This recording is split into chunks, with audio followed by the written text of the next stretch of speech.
Salut les amis, aujourd'hui on va reprogrammer notre esprit grâce aux affirmations pour mettre toutes les chances de notre côté pour réaliser nos rêves. On a souvent l'impression que les affirmations c'est un truc de gourou, de développement personnel et que tu vois la fille ou le mec devant son miroir en mode position de super warrior qui dit je suis le meilleur, je vais tous vous défoncer et en plus regardez j'ai des gros muscles et tout. Mais les affirmations c'est loin d'être que ça du tout. En réalité les affirmations on fait tout ça tous les jours dans notre vie quotidienne, parce qu'en réalité les affirmations c'est toutes ces pensées qu'on se répète en boucle dans notre tête constamment et qui soit ont été créées par les personnes autour de nous, donc par notre éducation, par la société en général, ou qui ont été créées par nous-mêmes, des histoires qu'on se raconte depuis toujours sur qui on est. On a tous des pensées plutôt positives sur nous-mêmes et négatives, mais en fonction de notre histoire, de notre vécu, certaines personnes vont avoir beaucoup plus de pensées négatives et d'autres beaucoup plus de pensées positives. Et c'est là que vous pouvez décider de changer, vous pouvez décider de changer votre discours interne.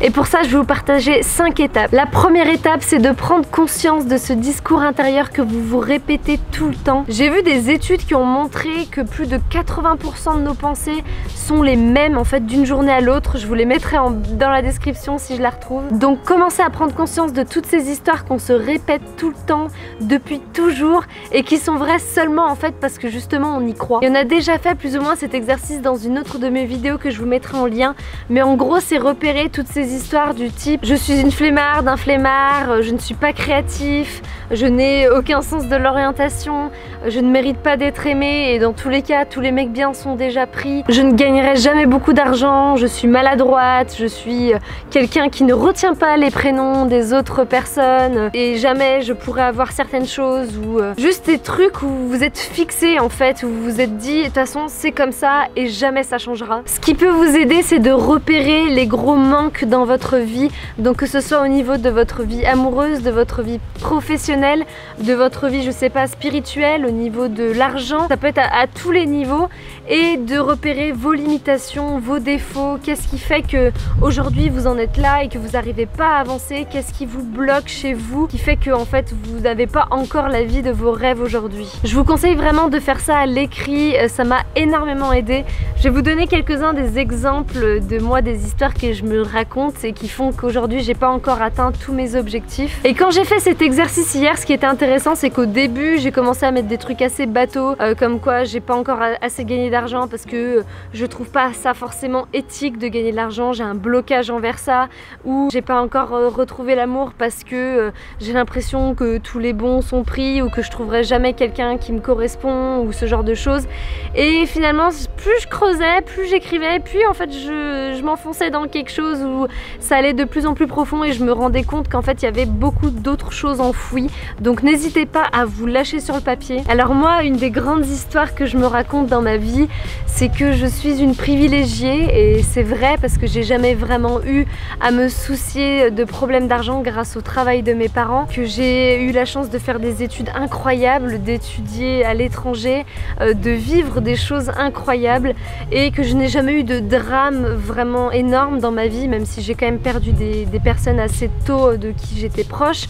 Je sais pas, jamais je me suis considérée, enfin j'ai eu une enfance très heureuse et c'est génial, et j'en suis hyper reconnaissante, et j'ai toujours été très consciente de la chance que j'ai d'avoir eu cette enfance et d'avoir eu la vie que j'ai eue jusqu'ici. Et je sais pas pourquoi je me suis créé ce blocage inconscient où je me dis que je mérite pas du coup de me créer cette vie de richesse, cette vie de voyage, cette vie indépendante et libre, parce que j'ai déjà tellement eu, parce que j'ai déjà tellement reçu, que du coup j'ai pas assez galéré pour l'avoir, j'ai pas touché le fond, et du coup je mérite pas d'avoir tout ça, et que voilà, je ne mérite pas d'avoir la vie dont je rêve. Et quand on croit profondément dans une histoire comme moi celle-ci, on va trouver toutes les choses autour de nous qui nous le rappellent, que ce soit des petites remarques de notre famille, de nos amis sur le fait qu'on est pourri gâté, qu'on est privilégié, et que c'est grâce à nos parents qu'on a eu ça,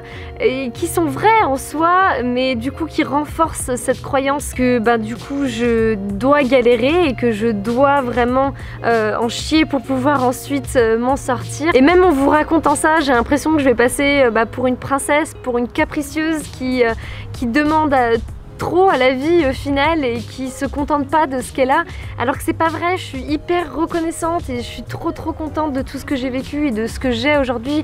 En plus, en voyageant dans les pays dans lesquels j'ai voyagé, je me rends compte de la chance que j'ai eue d'avoir cette vie-là. Pourtant, je continue de croire que il y a un moment, je n'ai plus le droit à ça. Du côté de la vie amoureuse, je pense que j'essaye de me convaincre que je pourrais pas m'épanouir personnellement avec quelqu'un d'autre, que je pourrais pas être 100% moi-même avec quelqu'un d'autre, que je ne trouverais pas quelqu'un qui supporte ma vision et qui m'aime à 100% pour qui je suis. Je me raconte aussi souvent que je suis perdue, que je sais pas où je vais, que je ne sais pas si je prends les bonnes décisions et que je suis quelqu'un qui ne s'engage pas dans les choses parce que justement j'ai trop peur de l'avenir et trop peur de manquer certaines choses. Et puis après, en fonction des journées, je vais pas me sentir à la hauteur physiquement, je vais avoir l'impression qu'en fait j'ai rien d'intéressant, que j'ai pas de talent.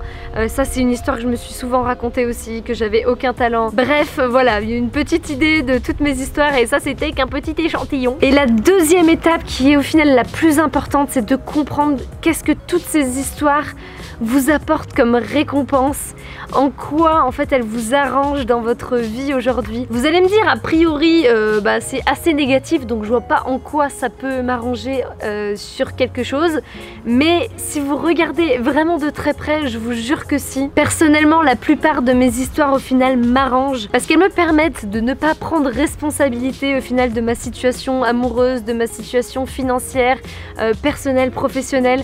Ça me permet de me dire qu'en fait c'est pas ma faute, c'est parce que je suis comme ça, c'est parce que j'ai toujours fait ça, c'est parce que j'ai vécu ça, et du coup je peux que aller dans ce chemin de la procrastination et peut-être de renoncer à mes rêves plutôt que de prendre responsabilité et de ne pas même me mettre en quelque sorte en tant que victime sur toutes ces choses-là et tous les rêves que j'ai envie d'accomplir. Parce qu'accomplir ces rêves, ça demande un effort incroyable, ça demande de la ténacité, ça demande du courage, ça demande énormément de choses qu'il faut réveiller en soi, qui sont pas forcément là à la base, qu'on nous a pas forcément inculqué. Ça nous demande un apprentissage de malade et du coup forcément quand on voit l'immensité de la chose qui nous attend, ça fait peur, ça fout la trouille et la chose la plus simple à faire, c'est au final de se dire finalement c'est peut-être pas fait pour moi en fait, regarde, moi je suis plutôt comme ça, je suis plutôt une meuf flemmarde, procrastinatrice, jamais je pourrais faire un truc comme ça, c'est pas pour moi. Mais au final ça nous arrange bien de se dire ça. Et le problème c'est qu'on s'est tellement identifié avec toutes ces histoires qu'on pense réellement, que ce soit parce que vous êtes en surpoids depuis toujours et que du coup vous avez l'impression que c'est une partie de votre personne, que les gens vous prendront plus au sérieux ou vous jugeront, ou que vous avez toujours fumé pour sociabiliser et que du coup le jour où vous fumerez plus, vous serez plus capable de vous faire des amis, ou que je sais pas, vous avez toujours été timide et que vous serez jamais capable de trouver une copine ou un copain parce que vous franchirez jamais cette peur-là. On a peur de lâcher toutes ces histoires-là parce qu'on a vraiment fini par croire que c'est qui on est au plus profond de nous-mêmes, et du coup de lâcher ça c'est complètement sortir de notre zone de confort et aller vers l'inconnu, vers quelque chose et quelqu'un qu'au final on ne connaît pas encore. La troisième étape évidemment, ça va être de se débarrasser de toutes ces histoires. Ouvrez-vous l'esprit, ouvrez-vous à toutes ces nouvelles possibilités de qui vous pouvez être, il n'y a vraiment pas de limite. Quand vous vous créez cette liste de toutes ces fausses récompenses que ça vous apporte, justement toutes ces histoires, ressentez vraiment ce confort, justement cette certitude qui fait du bien parce que vous êtes dans votre zone de confort et que vous n'avez pas besoin d'en sortir, et remerciez-les, toutes ces histoires, pour tout ce qu'elles vous ont apporté jusqu'ici. Elles vous ont mené là où vous êtes aujourd'hui, et laissez-les partir. Dites-leur qu'il est temps que vous passiez à autre chose, que vous deveniez une personne meilleure selon vous, une personne différente, une personne que vous avez en vision et que vous savez que vous êtes capable de devenir. Maintenant, la quatrième étape, ça va être de vous créer de nouvelles histoires, de vous créer vos affirmations positives. Et pour ça, notez chacune des histoires que vous aviez auparavant et noter sa version positive. Je vais vous donner quelques exemples que moi j'ai écrits. Par exemple, j'ai réussir professionnellement et mon épanouissement personnel sont essentiels à rendre mes proches heureux et créer une réelle connexion avec eux, parce que je me raconte souvent l'histoire que si je m'épanouis professionnellement et personnellement, c'est en quelque sorte égoïste, je pense pas vraiment aux autres et ça va un peu m'éloigner des autres. Ensuite, j'ai mon enfance heureuse avec peu de drame est un atout qui m'a permis d'acquérir mon optimisme, mon enthousiasme que je peux maintenant transmettre au monde entier. Pour remédier au côté où je pense ne pas avoir de talent, j'ai écrit « Je suis unique, il n'y a pas d'autres personnes comme moi dans ce monde. Mes expériences m'ont permis de développer mes propres talents. C'est mon choix d'apprendre à les exploiter. » Ensuite, je suis responsable de ma vie, je suis responsable de ma réussite financière, amoureuse, personnelle et professionnelle. Pour le côté de ma vie amoureuse, il y a des milliers d'hommes qui sont bons et il y en aura un qui m'aimera à 100% pour qui je suis et qui me soutiendra dans tous mes projets. Je mérite d'être aimée, j'ai tant d'amour à donner. Pour la peur de l'échec et du rejet, j'ai écrit « Échouer et me faire rejeter montre que j'essaye » et me font comprendre que je ne prenais pas la bonne route. Pour une affirmation un peu plus générale, j'ai mis « Je m'aime profondément, je suis un être exceptionnel, je suis en paix avec moi-même, je vis dans l'instant présent et je suis reconnaissante envers la vie ». Vous pouvez évidemment aussi rajouter des citations, des poèmes, écouter des vidéos de personnes qui vous inspirent ou lire des livres inspirants. Tout ce qui va vous faire vous sentir bien et qui va vous mettre dans un état d'esprit positif. Donc la 5e étape et l'étape finale, c'est de se répéter ces affirmations jour après jour. Imaginez que certaines de vos affirmations en fonction de votre âge, ça va faire 10 ans, 20 ans, 30 ans que vous les répétez. Des affirmations pour la plupart peut-être négatives. Donc imaginez le temps que ça va prendre pour vous d'installer ces nouvelles affirmations positives. Donc soyez patient envers vous-même, ne pensez pas qu'en vous répétant ça pendant une semaine, vous allez devenir d'un coup une nouvelle personne. Ça va prendre du temps, il faut vraiment être patient et juste persévérer, continuer et vous dire que dans tous les cas, vous n'avez rien à perdre, ça peut vous apporter que du positif. Donc vous avez le choix de les lire quotidiennement, de vous les répéter à voix haute, ou moi, ce que j'ai fait, ma petite astuce, c'est de les enregistrer sur votre téléphone et que ce soit l'une des 3 options, faites-le avec émotion, avec du ton dans votre voix. Faites-le vraiment avec conviction parce que c'est ça qui va faire que vraiment vous allez commencer à y croire petit à petit. Et surtout, n'oubliez pas que rien dans ce monde n'est permanent, même pas nos histoires. Alors ne perdez pas votre temps et votre vie, ne laissez pas tomber vos rêves parce que vous pensez que vous êtes comme ça et que vous ne changerez jamais, qu'il s'est passé ça dans votre vie et que du coup vous ne pourrez jamais changer cette chose-là. Parce que c'est pas vrai. Mettez-vous vraiment dans un état d'esprit de croissance, d'évolution. C'est ça qui fera que vous allez les atteindre, vos rêves. J'espère vraiment que cette vidéo vous aura plu. Votre challenge du jour, c'est de me mettre en commentaire 3 des affirmations que vous allez vous répéter jour après jour. Si vous avez des questions ou des suggestions, n'hésitez pas à me les poster en commentaire aussi ou sur mes réseaux sociaux. Et en attendant, je vous souhaite à tous une très bonne journée et je vous dis à très bientôt dans une prochaine vidéo. Ciao!